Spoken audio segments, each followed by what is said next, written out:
ಇದೇ ವಾರಾಂತ್ಯದಲ್ಲಿ ಕೇಂದ್ರ ಗೃಹ ಸಚಿವ ಅಮಿತ್ ಶಾ ರಾಜ್ಯಕ್ಕೆ ಆಗಮಿಸುತ್ತಿದ್ದಾರೆ. ರಾಜ್ಯ ಬಿಜೆಪಿಯಲ್ಲಿ ರಾಜಕೀಯ ಚಟುವಟಿಕೆ ಗರಿಗೆದರಿದೆ. ಇದರ ಜೊತೆಗೆ ಲೋಕಸಭೆ ಟಿಕೆಟ್ಗಾಗಿ ನಾಯಕರ ಮಧ್ಯೆ ಪೈಪೋಟಿ ನಡೀತಾ ಇದೆ. ಮಾಜಿ ಸಿಎಂ ಬಿಎಸ್ವೈ ನಿವಾಸದಲ್ಲಿ ನಾಯಕರು ಸರ್ಕಸ್ ಮಾಡ್ತಿದ್ದಾರೆ. ಇತ್ತ ತುಮಕೂರು ಚಿಕ್ಕಬಳ್ಳಾಪುರದಲ್ಲಿ ಟಿಕೆಟ್ ಫೈಟ್ ಜೋರಾಗಿದೆ.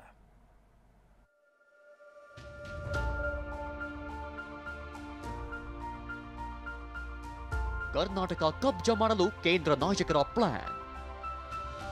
ಲೋಕ ಟಿಕೆಟ್ ರಾಜ್ಯ ನಾಯಕರ ಮಧ್ಯೆ ಪೈಪೋಟಿ. ತುಮಕೂರಲ್ಲಿ ಸೋಮಣ್ಣ ವರ್ಸಸ್ ಮಾಧುಸ್ವಾಮಿ. ತುಮಕೂರು ಲೋಕಸಭೆ ಟಿಕೆಟ್ಗಾಗಿ ಮಾಜಿ ಸಚಿವರ ಮಧ್ಯೆ ಬಿಗ್ ಫೈಟ್ ಶುರುವಾಗಿದೆ. ಸ್ಪರ್ಧೆಗಿಳಿಯಲು ಸೋಮಣ್ಣ ಈಗಾಗಲೇ ರೌಂಡ್ಸ್ ಹಾಕ್ತಿದ್ದಾರೆ. ಆದರೆ ಸೋಮಣ್ಣಗೆ ಟಿಕೆಟ್ ಬೇಡ ಅಂತ ಮಾಜಿ ಸಚಿವ ಮಾಧುಸ್ವಾಮಿ ಬಣ ಅಡ್ಡಗಾಲಿಟ್ಟಿದೆ. ಮಾಜಿ ಸಚಿವ ಮಾಧುಸ್ವಾಮಿ ನಾನು ಕೂಡ ಟಿಕೆಟ್ ಆಕಾಂಕ್ಷಿ ಎಂದಿದ್ದಾರೆ. ನನಗೆ ಸಿಗಬಹುದು, ನಾನು ಯಾತ್ರಲ್ಲಿ ಅನ್ಫಿಟ್ ಅಂತ ಯೋಚನೆ ಮಾಡ್ತಾ ಇದ್ದೀನಿ ಅಷ್ಟೇ. ಹೈಕಮಾಂಡಿಗೆ ಮಾಡ್ದಂಗೆ ಇರ್ತೀವಿ, ನಮ್ಮರ ಇಷ್ಟೆಲ್ಲ ಆದ್ಮೇಲೆ ಮಾಡಿರ್ತೀವಿ, ತೀರ್ಮಾನ ಮಾಡ್ಬೇಕಾದ್ರೆ ಅವರು. ಇತ್ತ ತುಮಕೂರಲ್ಲಿ ಈ ರೀತಿಯ ಬೆಳವಣಿಗೆಗಳು ನಡೆಯುತ್ತಿದ್ರೆ ಅತ್ತ ದೆಹಲಿಯಲ್ಲಿರುವ ಸೋಮಣ್ಣ ತಮ್ಮದೇ ಕಾರ್ಯತಂತ್ರದಲ್ಲಿದ್ದಾರೆ.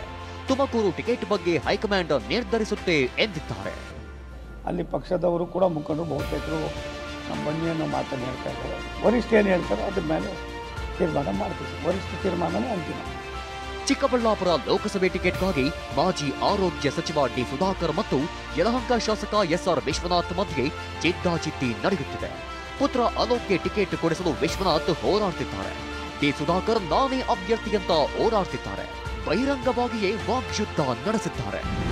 ರಾಷ್ಟ್ರೀಯ ಪಾರ್ಲಿಮೆಂಟರಿ ಬೋರ್ಡ್ ಅಲ್ಲಿ ಕೂತ್ಕೊಂಡು ತೀರ್ಮಾನ ಆಗ್ತದೆ. ಬಹುಶಃ ಸುಧಾಕರ್ ಅವ್ರಿಗೆ ಹೊಸದಾಗಿ ಕಾಂಗ್ರೆಸ್ಸಿಂದ ಭಾರತೀಯ ಜನತಾ ಪಾರ್ಟಿಗೆ ಬಂದಿರೋದ್ರಿಂದ ನಮ್ಮ ಕೆಲವು ಸಿಸ್ಟಮ್ಗಳು ಇನ್ನೂ ಕೂಡ ಅವ್ರಿಗೆ ಸರಿಯಾಗಿ ತಿಳ್ಕೊಳ್ಬೇಕಾಗಿರ್ತಕ್ಕಂಥ ಅವಶ್ಯಕತೆ ಇದೆ. 5 ವರ್ಷ ಆಗ್ತಾ ಬಂತು. ಹೊಸಬ್ರು ಅಂತ ತಿಳ್ಕೊಂಡ್ರೆ ಹೊಸದು ಅಂತಲೇ ತಿಳ್ಕೊಳ್ಳಿ, ಆದರೆ ಅವರಷ್ಟೇ ಬದ್ಧತೆಯಿಂದ ಕೆಲಸ ಅಂತೂ ಮಾಡ್ತಾ ಇದ್ದೀವಿ.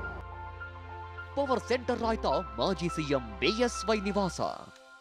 ಇತ್ತ ಮಾಜಿ ಸಿಎಂ ಬಿಎಸ್ ಯಡಿಯೂರಪ್ಪನವರ ನಿವಾಸ ಮತ್ತೊಮ್ಮೆ ಪವರ್ ಸೆಂಟರ್ ಆಗಿ ಬದಲಾಗಿದೆ. ಮತ್ತೊಂದೆಡೆ ಮರಳಿ ಬಿಜೆಪಿ ಸೇರ್ಪಡೆಯಾಗಿರುವ ಶೆಟ್ಟರ್ ಹೆಸರು ಕೂಡ ಹಾವೇರಿ ಕ್ಷೇತ್ರಕ್ಕೆ ಕೇಳಿ ಬರ್ತಿದೆ. ಈ ಟಿಕೆಟ್ ಕಾದಾಟದಲ್ಲಿ ಯಾರು ಗೆಲ್ತಾರೆ, ಯಾರು ಸೋಲ್ತಾರೆ ಅನ್ನೋದನ್ನ ಕಾಲವೇ ಉತ್ತರಿಸಲಿದೆ. Bureau report TV 9.